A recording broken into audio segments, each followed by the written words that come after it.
myself and a sculpture, we two are gone somewhere and suddenly we come across a stone, a big piece of stone.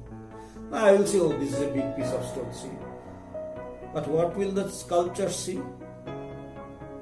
He will see a figure in it. That he can make out a figure from that. And he will bring the rock. And what does he do? He does not cut out the figure. The figure already he has in it. He cuts out the unwanted thing, and what remains is what he saw. Isn't it?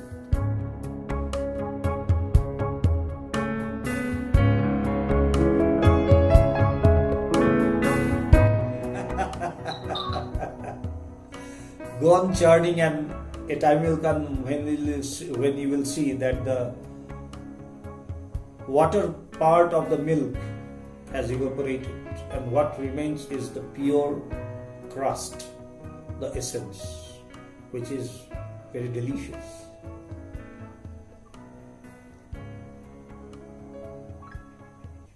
And to make the water evaporate from the milk, what we have to do, there is only one process. Go on heating it. Go on heating the milk.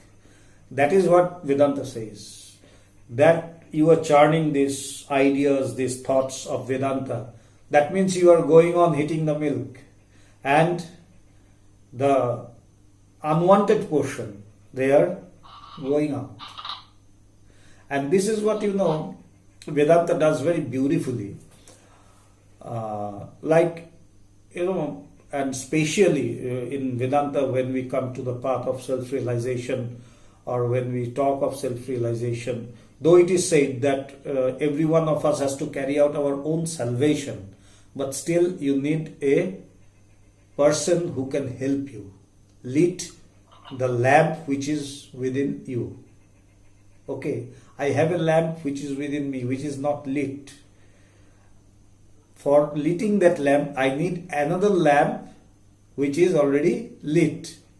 The lamp which is not yet lit is the disciple.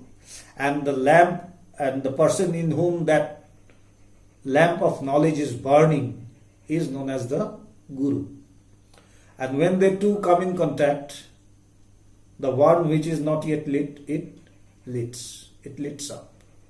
So, in this case, what happens, that when you go on hearing, when you go on churning, when you go on burning this, boiling this milk, the unwanted thing evaporates, and what remains is the essence, the crust.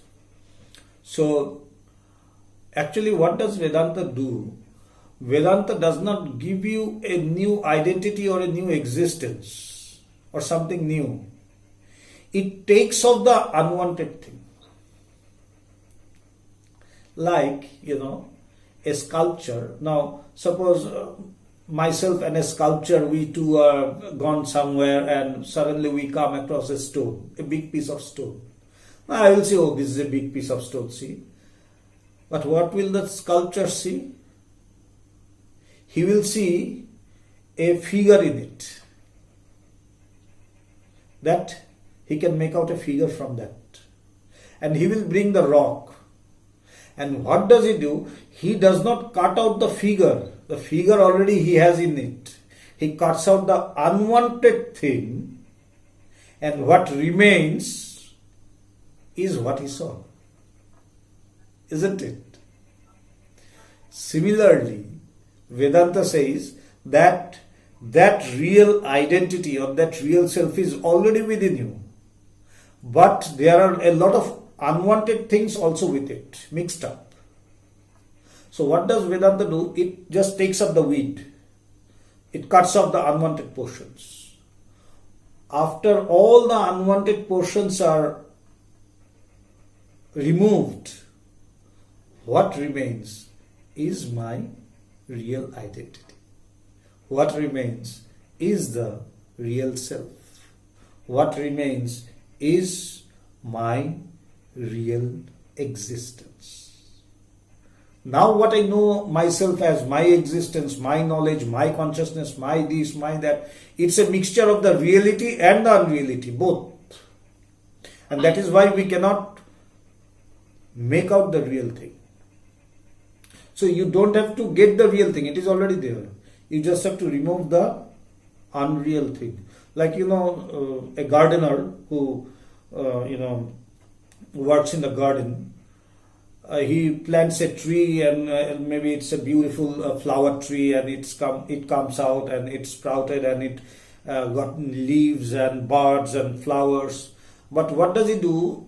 Every day, or maybe after a few days, maybe after 3 or 4 days, he will come and he will just dig the earth at the root. He will dig the root and then take out the weeds, because there will be weeds. So he just take out the weeds so that the plant can remain healthy. Similarly, our thoughts about the world, I'm not telling the world is, you don't have to think of the world. You think it, because you need to maintain yourself, you need to maintain your family, you need to maintain a lot of things. Those are of course necessary. But even after that, we think a lot about unnecessary things, isn't it?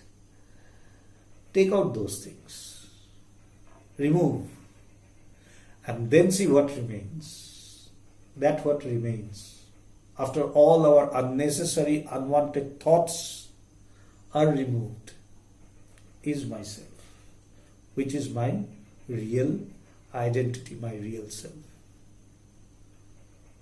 So, but we are so used up to all these unwanted things that if they are not there, we think we are missing something, It's not actually right. We are missing something.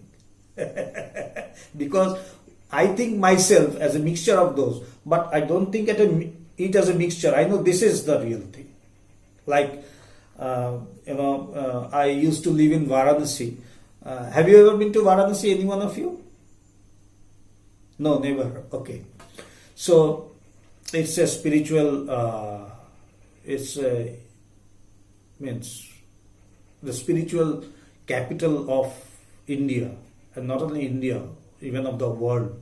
People come to Varanasi to have a knowledge of Indian spirituality, of Indian philosophy, and everything, So, I had been there for 9 years. So, there, there are small lanes. The old Varanasi is very congested and small lanes. There are even lanes when two people cannot cross. It's so narrow.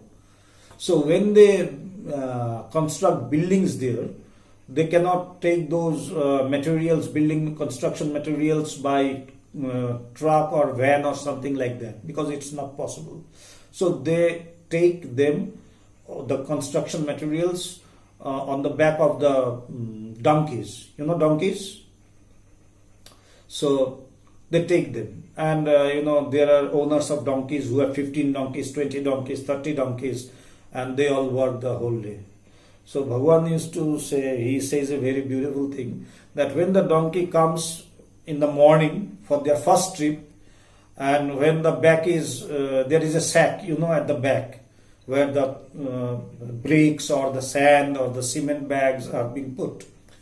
So when the donkey comes and stands in front of the shop from where those things will be loaded onto it, he does not feel right, because there is nothing on his back. He will not be, he's not feeling good, he is feeling restless. The moment the things are put on his back, then he becomes very steady. Yeah, this is me. Because he is used up to those loads and those, burdens, and he thinks that, yes, now this is me. With all the burdens in its back, it thinks, now this is me. Similarly with us, if all of a sudden we are told that you don't have to do anything, okay, you will be given your food, your everything, you just sit in a place, in a room, and you'll be quiet, and you think of this spirituality and this. Okay, for some time you will do, and then will think, no, this is not correct, this is not okay. I have to meet someone, I have to talk to someone, I have to do something, because I don't have those burdens on my back. So when they come and there is a phone call and someone says, hey, I'm in very serious trouble. Yes, and I rush on to solve those problems because I think this is me. This is me. So we are a mixture of the real and the unreal. Our work is to take out the unreality and manifest the reality. It's hidden because the unreal things are mixed up.